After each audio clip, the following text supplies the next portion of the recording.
Celtics, Cavs. Okay. I'm watching the whole game. Like, first of all, I'm gonna tell you how. First of all, my computer died in the middle of the game, so I'm already mad. They're down, and my computer just like freezes and dies. It's like died. That's why I don't have a computer right now. I'm on the iPad because my computer died. It froze and died. Right.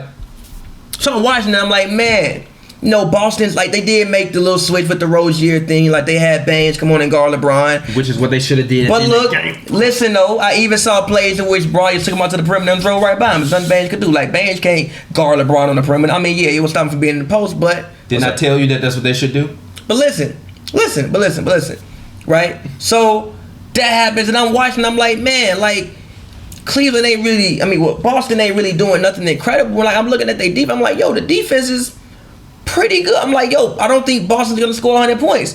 Defense ain't the issue. They couldn't hit a f***ing shot at LeBron James. LeBron, you are my favorite player of all time. I personally think you are the greatest basketball player to play the game, but you got to play better. That was one of the worst performances from LeBron I've seen in the playoffs as far back as I can remember. That was terrible. The turnovers he had. The turnovers were fourth quarter. They on a run. I'm standing. I'm like, here we go. The whole game. I'm saying, yo, all they got to do is hit some shots. They cut the game from 20 to 12. Jeff Green's running down the lane. LeBron throws the ball. Terrible pass. I literally throw my phone. It's the worst pass I've ever seen LeBron James throw in my entire life. I was extremely disappointed. With the way LeBron James played basketball last night. I know he had 26 points. Terrible. Those 6 turnovers were inexcusable. Completely inexcusable. I think it really can't be understated that I just didn't think about during the game the chess move of Brad Stevens not playing Yabusele in hopes that it would keep Korver on the bench, because he knows that Korver, it's outrageous that it's come to this with the Cavs, but that Korver's such a big role for them of just getting the offense going. And the gamble of not, it's just a genius move by Brad Stevens. Like, I mean, I'm not gonna put. Look, I mean, yeah. No, I just wanted to say. I mean, I know, he's not winning the games, but yes, well, no, it is. I mean, those small adjustments matter. The biggest adjustment he made was Aaron Baines. Aaron Baines played 29 games, literally minutes. I'm sorry, not 29 games, 29 minutes. Sorry, the biggest difference is Aaron Baines played 29 minutes. Remember when we were watching Game 4 in Cleveland? Like, why take Aaron Baines and it was out? like 7:32 or 6:30 or something like that in the game in the fourth quarter. Aaron Baines doing everything. They had a great stretch. Aaron Baines is out there doing everything. Shot a couple free throws, just playing key. He was active. He was moving around. He was going crazy. And then all of a sudden, Brad Stevens immediately takes him out of the game. Which, to me, I was wondering, what are you thinking? Why would you remove him from the game? He doesn't play, so if he gets tired, let him get gas, and then when he tells you, I need a blow, then you go and you sit him on the bench. But you don't give up the guy that's bringing you all of the forward momentum to bring back in the game a guy who's been sitting on the bench and been cold. And LeBron James, when Aaron Baines in the game, yes, he gets to the rim, but even when they switch him out on a high pick and roll, fine. Let LeBron drive past you. If LeBron gonna lay it up, fine, let him lay the ball up. Just don't foul him. Don't give him a 3-point play. Don't let him get to the free throw line. Guard the shooters. If Aaron Baines is in the game and you want to go to LeBron and LeBron gonna get tired, then you know what you're gonna be seeing. You're gonna be seeing LeBron over there being theatrical with his bottle of water. Oh, I'm so tired. 5 days ago, everybody talking about LeBron has no help. LeBron has no help. Now all of a sudden it's LeBron is tired. LeBron is tired. LeBron they weren't is tired. even guarding the shooters. Bro. They shot terribly. What's the number? They couldn't hit a shot. I'm just curious. They shot 26% from 3 and 41% from the field. Boston shot 36% from the field and 33% from 3. If they would have even shot 30% from 3, they win the damn game. Yeah, but the Cavs made the same amount of field goals as the Celtics, and the Celtics shot bad. The Celtics didn't play good. Wait a minute, and the Celtics only took 4 more free throws than they the Cavs. didn't play good. Listen, hitting 1 out of every 5 threes you take has an effect on the Cavs played god awful. Look, the defense was cool, and they shot 63% from the free throw line. The defense was cool. We even got in garbage time and they still didn't score 100 points. And what you also notice about Aaron Baines being on the floor is that because he can stretch out and he likes to shoot that corner 3, and he can actually, I can't believe this is about to come out of my mouth. He can effectively shoot that corner 3, even if he's only taking 2 a game. That floats double T off, and then now double T can't spend all his energy and time bullying Al Horford. you see Al Horford actually have the ability to not spend the entire game being in handcuffs because Double T ain't on Al Horford. So when you actually have Aaron Baines out there being able, being active, but also slightly just pushing Tristan Thompson away from the rim a little bit more, it just opens up the spacing for Al Horford a little bit better, as well as the young guys. And I mean, you look at Tatum. I've been saying all series long that I've been waiting on Tatum to break out and give me a big game. I think he got a little baby Kobe in him, but I also thought that Jaylen Brown was going to continue to play good in this series. He has not. He has not been very good in the past couple games. You that, though. He was great in the first couple games. He's been bad, but the crazy part about it is that he is due for a good game. Terry Rozier is due for a good game. Have one. Al Horford is due for a good game. So Terry Rozier definitely not going to show out in Cleveland. He's not going to have one. But George Hill has done a great job defending Terry Rozier. He has. Yes, he even the game when he got off, he didn't do that shit when George Hill was on him. Yes, he did not. But the thing about it is that he's due for a big game. He's not gonna happen. He's been lucky to face guards. George Hill has had a couple big games. You telling me Terry Rozier can't have a couple big games? Because even if George Hill isn't scoring the ball, he's still a much bigger guard than what Terry Rozier is. But come on, Terry Rozier. He's not. It's not like he's getting beat up by Klay Thompson. Terry Rozier can't. Terry Rozier had a huge second half or something. Yeah. Because George Hill wasn't on him. Here's what I'm saying. You can't count out Terry Rozier stepping up for you in a game 7 in Boston. Well, I don't think he will. For game 6 in Cleveland. I don't think that's happening. But this is the thing. You do not know. I do know. But he just doesn't really do that on the road, though. But that's not true. He played very well in against the Bucks. Against Eric Bledsoe, who's like 5'11". And very well again against the 76ers. Though. Yes, he's always. And TJ McConnell was giving the man fits. He was second in the NBA in playoff statistics behind LeBron James entering into the Eastern Conference Finals. He was hooping. Yeah. He's been hooping. The problem was, but they're undefeated at home though. Has he been doing it on the road? He can still do it on the road, but if everybody else is not giving it to you, then it doesn't matter. Even in the Sixers series, he was, and then I think I forget. I don't have my computer, but TJ McConnell, they came in and gained whatever it was, and kind of gave a fits down the stretch, which is why I was like, oh. Like if TJ McConnell could do that, George Hill, who's 6'4" with a decent wingspan, Terry Rozier is probably like 6 feet. He's like a smaller guard. I don't think he's gonna do that on George Hill. I said he won't score 20 points. Up until now, he hasn't scored 20 points. But the backcourt has to give you more than 9 points. I said about Cleveland, give me your averages. Everybody has to give me your averages, or at least give me within 4 points of it. George Hill don't average 7 points. J.R. Smith don't average 2 points. J.R. was getting barbecued on each side of the ball. He was doing nothing for you offensively, and on defense, he was horrendous. J.R. is a confounding case, huh? That's all I can keep saying. Every time we got these conversations every other day, all I keep saying is I told you. All I need is give me your averages. Even look, Larry Nance, he was great after Larry Nance got pushed down by Marcus Morris, and Marcus Morris said something. He was great.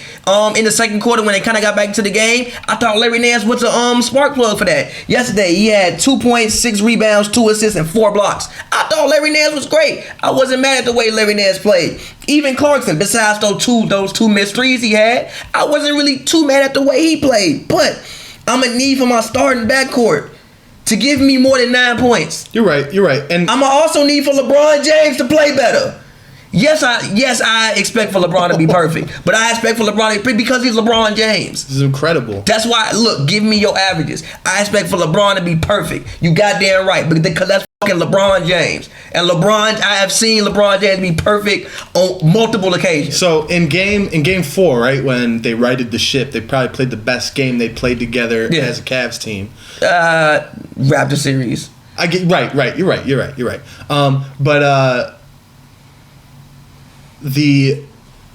They came to Kyle Korver after the game, and they're like, do you think you're off? Because LeBron went to sit, and they went on a 9-2 run when LeBron was sitting because they all of a sudden decided to play team defense. Yeah. And what people neglect about the NBA is it's a fact. If you play good defense, it's going to jumpstart your offense. Yeah. Like every NBA player will tell you that. Yeah, because the other team don't get their half-court defense. That's set. It's really hard to score against. And sure, they didn't play terrible defense, but it's gonna be on the defensive end. That's what everyone was saying about what iteration of this Cavs team, before the trade deadline or after. No one has made the finals with such consistently poor a defense. But I think the defense is better now. I'm just saying the urgency wasn't there in this game on the defensive end. I disagree. Like, look, I don't serviceable and good defense is different than like great defense. I disagree with that. Look, Boston shot 30. They hit, for instance, Marcus Smart hit yesterday. Marcus Smart hit. What? Marcus Smart hit 3 threes. If Marcus Smart gonna hit 3 threes and shoot 50% from 3, Oh my God. Yeah, I get it, but Tatum even hit 3 threes.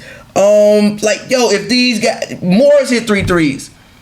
They hit. They didn't have a good game and they still won. I know, which is what I'm saying. The Cavs offense was god awful. They played terrible. Have a better team. I don't think they LeBron do habitually, and I will say it. They do. I will say it again for the 1,050,000,000th time. LeBron always loses to better teams. He always loses to better teams. This is a better team that he is playing, and he is about to lose in 6. Like I said on July 11th, once they signed Gordon Hayward. But see, that's the thing. That's the thing about the on paper, I guess. Maybe. No. But the point is, Boston plays like. They just play basketball. They're a team. Cleveland plays basketball. I've seen them play basketball. No, it's clear. I'm not as deep an analytic guy as I should be, to sit here and claim what I do. But I love the game. I've been watching basketball. I'm not gonna say I'm the number one expert or anything like that. But it's just Boston shouldn't be the talent shouldn't be here. That's not true. That's not Trust true. me. I know what you hear me saying, but it's to make the point that if you have the talent, you're in the NBA, you have Jason Tatum, Jaylen Brown, 2 back-to-back first-round picks. If you have the willingness, if you have the fight, if you have the urgency, you can be the better team, and that's just what I think's happening versus the Cavaliers. The Cavs don't. They just don't. They're just. It's impossible. What has to happen with the Cavs? LeBron's got to put up an incredible game, and they have to play really well. No, they don't. Give me your averages. All I want from you is your fucking average. Listen to me. If fucking George Hill gives you 10 points, and I'm asking my starting backcourt to give me 10 points each. Is that impossible? Sometimes for the Cavs, yeah, because they've done it. They just do it all the time. In the Raptor series, look. Cavs don't in the have Raptor series, they play incredible. You've even seen them play incredible in that series. They did not make any shots, and LeBron James played awful. After all this, I'll say right here, I still think it's gonna be LeBron versus the Warriors in the finals. I still do. LeBron, I still do. LeBron played god awful. At least 3 of his turnovers came at the most possible worst time you could have turnovers. Listen, it's LeBron. Is it Jeff Green turnover? I'm like, what LeBron are you is doing? good enough to get that you was to a single finals. It's not just LeBron. LeBron is good. It's not just LeBron. Look. I'm not finna continue to scream about the Cavaliers. LeBron is good enough to get you to a conference finals. People on the court, Can you let me finish? LeBron is good enough to get you to a conference finals by himself. Yes, but he needs others. He needs other. Let me finish. He needs 2 other great players in order for him to be effective. Now he only has 1 because he ran the only other one out of town because he just wants to pound the basketball. So now he is faced where it is either LeBron and Kevin Love or bust. And usually Kevin Love is a bust. This team is not a good team. This team, they are facing a far superior team, a far more disciplined team. They are facing a younger team where if this was 3 years from now, they would damn near have swept them. So once these kids get older, it's gonna be even crazier. But they're gonna do it now. Al Horford in game whatever is gonna come out and have a big game. I will guarantee you. I guarantee you a bottle of champagne that Terry Rozier has a good game in Game 6. Whoa. What kind of champagne? Whatever I can find. No, what kind of champagne? What kind of champagne? I don't know. You're putting all your eggs in the Terry Rozier away game basket? No, it's fine. I'll get some. I'm not gonna give you no $5 champagne. It'll be a decent bottle of champagne. I'm not gonna buy you no Cooks. Come on, man. I'm not gonna give you no Cooks. That's disrespectful. I'm not gonna bet a bottle of Cooks. I at least give you like a $20 bottle of champagne. That's respectable. He'll come back with a big. Exactly. 7-Eleven. Exactly. Get you some damn. Exactly. What the fuck? What kind of champagne? Hold my hand. You gonna give me a bottle of Moet? Hell no, I ain't buying you a bottle of Moet. Get you some brisk. No. He wanted me to put a bottle of Moet on it. That's what he was like. He thought he was gonna scheme me in it. Hell no. You better be considering. You just bet on Terry Rozier on the road. Yes, I did. Yes, I did. Should we define a big game? I mean, he'll be like 20 points. No, I don't think 20 points means he has a big game. I think you'll take the win. No, wait a minute. No, you'll know it when you see it. after the game, All right. when we both sitting So here. if he has like 16 second half points, that's a big game. If me and you can't agree that he had a good game, then he didn't have a good game. Okay. All right, that's the thing. But don't. But the internet the internet is gonna hold you accountable. I'm not gonna, yeah, The internet is gonna hold you accountable. no. So all right, but I whatever. hope he has like 14 points, like 10 in the fourth or something, and like. I'm fine with that. But then it's gonna be like, did he have a good game? Yeah, It was like over 10 in the first half, but he had eventually is going to break out of his shell. He's a young point guard who's learning to play against a defensively savvy point guard who's used to guarding more so shooting guards and guarding the other team's best like perimeter player when PG is usually guarding the other guy's best small forward shooting guard, depending on how that goes. So he's used to having to guard good people. George Hill is not a bum defensively. Offensively, He's still not a bum. Offensively, he's trash. He's not a bum. No, he's not. Like Scott said when he was sitting there, how many times were during those Miami Heat Indiana Pacers series where we sitting here talking about how bad George Hill was? Exactly. He never George Hill, no. So we will know. And we will agree whether he has a good game or not, and I think he will. And I'm gonna hold on to that. But let's go ahead. Let's move on to games of the week because let's get out of here. Rozier like sealing Jordan Clarkson? No, that's disrespectful as To who? to Terry Rozier. Yeah. What the man? Yeah. Look, we were talking about Jordan Clarkson earlier. Look. I think Terry Rozier better than Michael Jordan. Actually, Look. I like Jordan Clarkson as a Laker, but Terry Rozier could roll out of bed and leave one of his shoes at home and still consistently be a better player than Jordan Clarkson. Whatever. Terry Rozier does similar things, but he's just much better. It's my opinion to me. No, he doesn't. Not at all. He's way better at everything. Yeah, but he's a better point guard. No, that's he's what I mean. Way better at everything. He's more disciplined. I just mean it's not even about discipline. His IQ is higher. He's better in terms of knowing when to pick his spots. Terry Rozier was still like pull when he shouldn't. Yeah, like that play against JR, and I think like Jordan Clark. That's all I mean. Yes, but that's all I mean. But if he doesn't shoot, then he doesn't continue to be held accountable offensively. Then you load up on Al Horford, Jason Tatum, and Jaylen No, but Brown. I've seen Terry Rozier take a lot of shots. Like, why would you shoot that? Because that's the kind of player he is. He has to shoot those shots. Clarkson was doing that in LA. He had to shoot it in LA. Who was going to shoot the ball? He's not doing it in Cleveland. Yes, he still is. Yes, he is. And guess what? When he's not doing it, what is he doing? Sitting on the bench. Yeah, he comes in and he's sitting on the bench. When he comes in, he plays like Terry Rozier everybody else did. No, yes, but even if everybody else was dead, Terry Rozier would still probably be like the sixth man on the team. I think it's clear. The Western Conference Finals is the real finals. I think listen to us right now. But I disagree. I think if Houston can make the finals and Cleveland can make the finals, the Cavs will win. I'm sure you think that. Yeah, exactly. But all right, let's go ahead. Let's go ahead. Let's talk.